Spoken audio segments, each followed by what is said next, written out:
May. Yes. And happy birthday to every May born. Yes, I don't know if you're born in the month of May. Well, if you're born in the month of May, you could signify in the comment section. And I promise to celebrate you on your birthday. Alright, so happy new month and God bless you. God bless you so much for always reading and always commenting and always liking. God bless you. And thanks for always inviting. And please don't stop inviting people to our YouTube channel.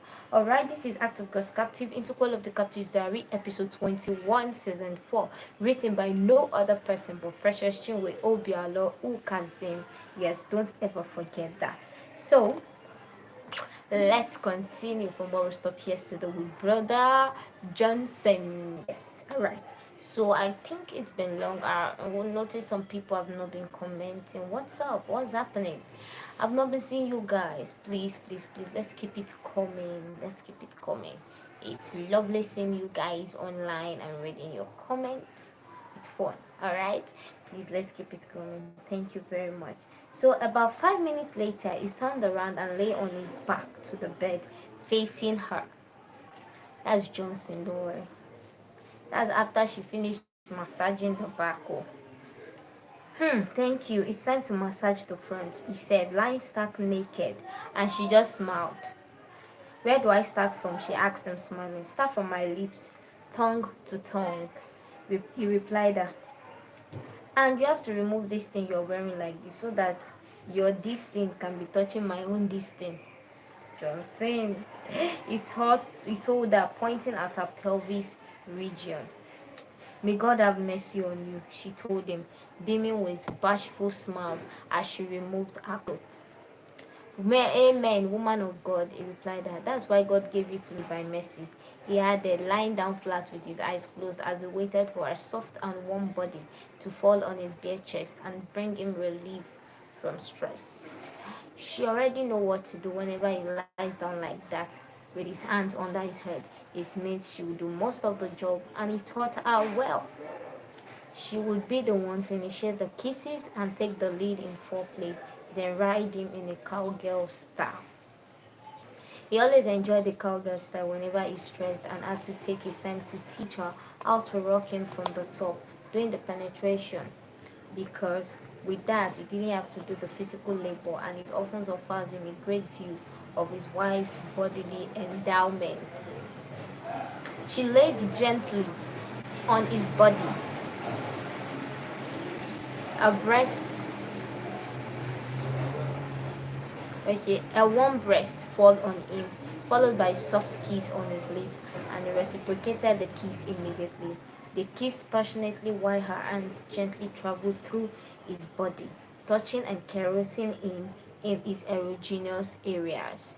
It was already hard even before she started the touches, and she couldn't wait to penetrate him, get done, and go do the mother duties waiting for her. When she tried inserting his erected penis into herself, it was difficult penetrating smoothly because she was dry down there. Wow, that's not nice. Why would she be dry? He noticed the dryness too and opened his eyes, looked at her, and was quietly looking at her as she struggled to achieve a penetration to no avail. Are you sure you're okay? He asked, and she looked up at him, not knowing what to answer him. I noticed you're unusually dry down there each time we want to make love. Is something bothering you? He asked her, and she shook her head in the negative, herself feeling confused. I noticed it too, she admitted, but nothing is bothering me. She added, is your love for me decreasing? He asked her. No, it's not. She replied almost immediately, and he could see the sincerity in her eyes and in the way she answered the question with all seriousness. Then why are you not getting wet like before, even with the foreplay? He asked, are you sure you're happy with me, or is there something I did or that I'm doing that's turning you off? He asked her again. There's nothing. She replied, and just then they heard baby Welt's cry, and she looked towards the door. Don't worry, I'll go get him, he told her, getting up from the bed as even his erected penis had gone limp.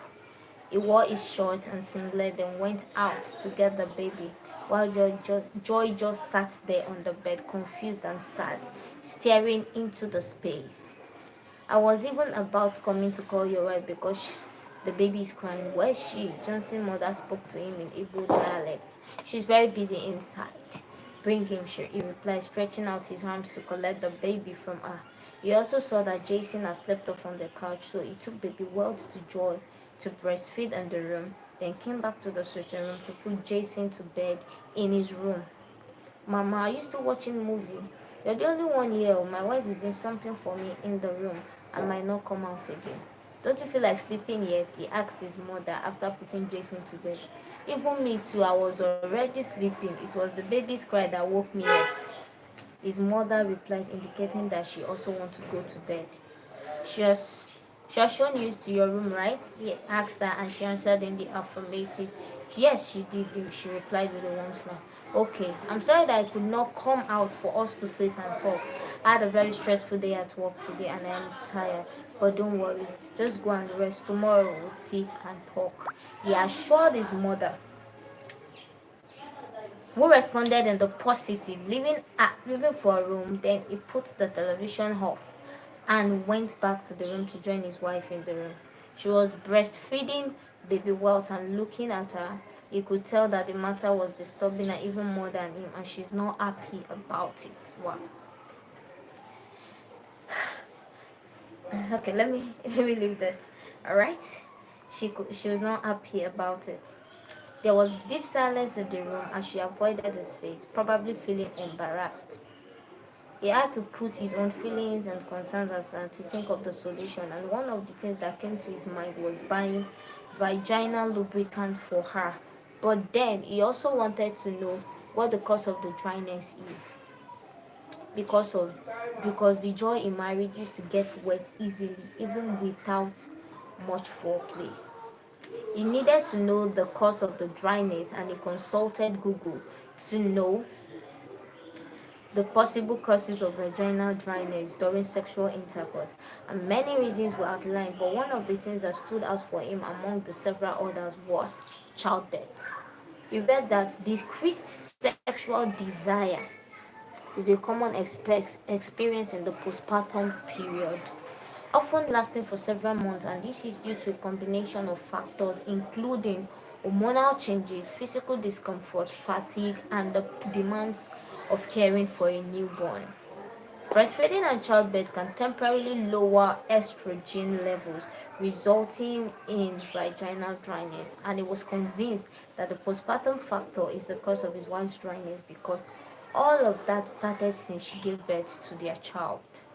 He went on to make research on the possible solution or how to manage the situation until when her hormones returns back to balance, and he was seriously on it when she finished breastfeeding the baby, put him to bed, then went out to check on Jason and Mama, only to find that they had gone to bed, and she returned to the room and lay down quietly, waiting for him to come and raise the matter again because she knew he would not sleep over it. And just as expected, she was still lying down there when he climbed the bed and wrapped his arms around her with a kiss on her neck sweetly. Sweetness, I love you. He whispered into her ear with so much passion in his voice.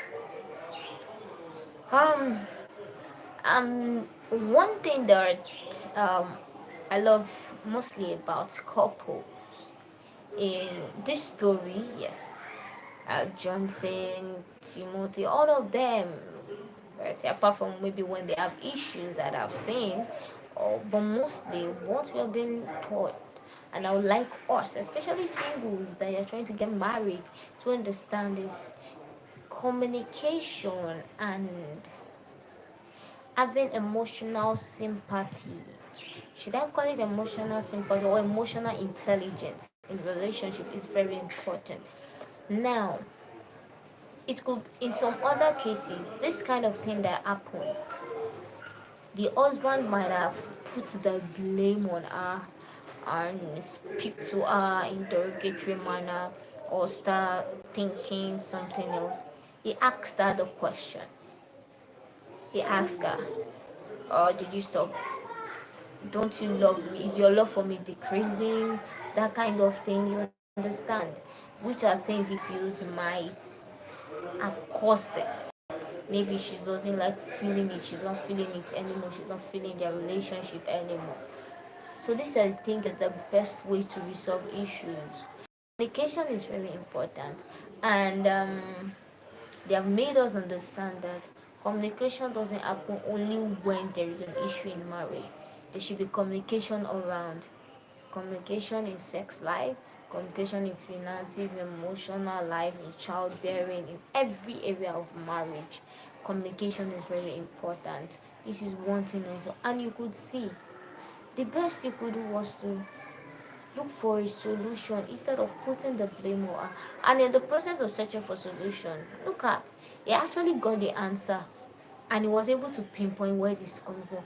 But if he had not gone and he just woke up and start putting blame on her and thinking weird things in his head, it would have caused a big rift in his marriage. But see, what did he do? He spoke about it, went online. That is why we have Google.